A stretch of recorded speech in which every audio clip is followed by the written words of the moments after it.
We all love the horror slasher genre formula, right? But Scream 6 does nothing different to try and change that. Good morning, good afternoon, or good evening, depending on when you're watching this. My name is Brandon Aries, and welcome to The Sanctuary. I finally got around to seeing Scream 6, and, well, I got some things to say. It was interesting that the movie starts off with Flash frickin' Thompson trying to impersonate Ghostface. Man took the whole Spider-Man No Way Home thing a little too seriously, but he's like a Ghostface super fan who's working on a film about Ghostface. Weird. Then the real Ghostface just shuts that down immediately. I still struggle with the ever-changing modernization of classic slasher films. The reason why I feel this way is because I feel like you're adding unnecessary layers to a story that's perfectly fine. Then comes to the saying, if it ain't broke, don't fix it. A subtle detail that I noticed is that only Tara and Sam, the two sisters, were both wearing black and white in the beginning of the film. I don't know if that was intentional or not, but if it was, kudos. I love how they kind of bash not only movies and franchises nowadays, but with that, they're also bashing themselves. Brownie points for the self-roast in the movie. Bravo. What's difficult to wrap my head around with this story is that it doesn't feel like there's really any room left for the original characters. Kind of going back to my point on the story having layers that just aren't needed. Then right as I thought that, another original character dies. I was already on the fence when they said, oh, we're gonna lure the killer into this kill box and we're gonna kill him there. It felt very Halloween Kills to me. This has already been done before.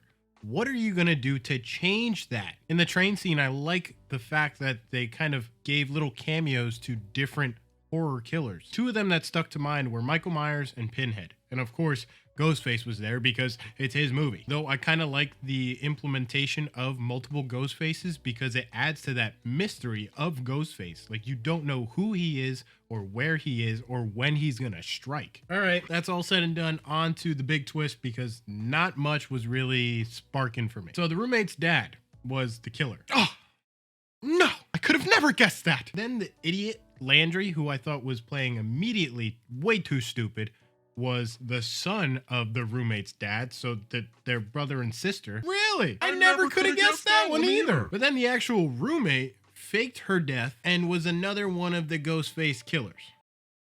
That one I didn't see coming. I'll give them props for that. To me, I feel like Scream 5's twist was a little better and more developed versus this one.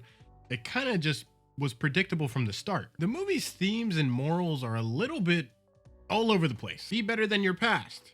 Be careful who you trust. Don't talk to the weird kids in film class. Just pick like one or two and stick with that throughout the whole film. And honestly, the big finale was pretty underwhelming. And another thing, with all the stabs that Chad took, how in the hell is he still... Never mind, that's enough, Brandon. It's the movies. Right, sorry. The ending? Not a fan of. It seems like they want to continue the story of Sam possibly changing and accepting her side of her father, Billy Loomis. But then I get this feeling that once they hit that, it's like holiday decorations. Like when the time comes, the decorations go up.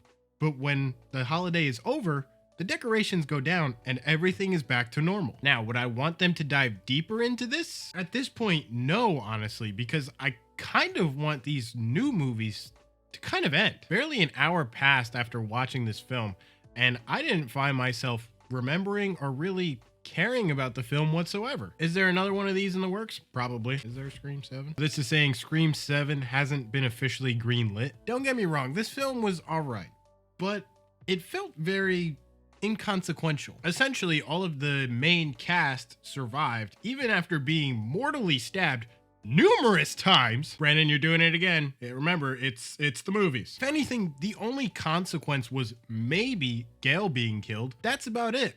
Everything else was played pretty darn safe. I'm not sure what it is, but I feel like I've reviewed more bad movies than good movies on this channel. I mean, what do you guys think? Scream 6? It was alright, I guess. But that's all I gotta say about it. What did you think? Did you see it? Do you like it? Do you hate it? Do you disagree with what I gotta say?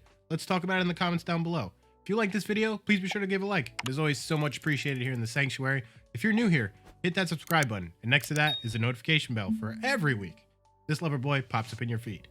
And in case I don't see you, good afternoon, good evening, and good night. Peace.